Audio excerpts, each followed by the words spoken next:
ওস্তাদ হঠাৎ ব্রেক মারলেন মানে? এই আমি যা দেখি তুই কি তাই দেখস? কি ওস্তাদ? আরে ওই মোটর সাইকেল যাস না? ও হ্যাঁ হ্যাঁ, একটা তো মোটরসাইকেল দেখতেছি। আরে মোটর সাইকেল ওই জায়গায় একা একা বসে আছে নাকি দাঁড়ায় আছে, যাই হোক একা একা দাঁড়ায় আছে, কিন্তু আশেপাশে কাউকে দেখতে পারতেছি না। এখন গরম হতে চলো গা, ওই মোটর সাইকেলটা আমাকে আওতায় নেওয়া যায় কি বলে? আরে ওস্তাদ, আপনি এইটা নিয়ে ভাবতেছেন?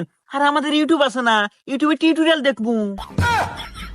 এই হুমুন্দি, এই তোর কথা মতো ইউটিউবের ভিডিও দিয়া গরু চুরি করে গেছিলাম, গরু চুরি করে যা ধরা পড়িয়া এ কি মারা মারছে নাই, তোমার একটা ভাঙ্গা আছি। আরে হে দোষ কিন্তু ওস্তাদ আমার না, হে দোষ আপনারই। আপনি তো ফুল ভিডিও দেখতে দিলেন না, আপনি বলে খুব পারেন। তা অবশ্য ঠিক আছো, আসলে ফুল ভিডিও না দেখো বুঝে রেলাছিলাম রে। আচ্ছা যাই হোক, আজকে ফুল ভিডিও দেখ যে ওই মোটর সাইকেল আমার চুরি করবো কিভাবে, টিউটোরিয়াল বাইর কর ইউটিউব থেকে।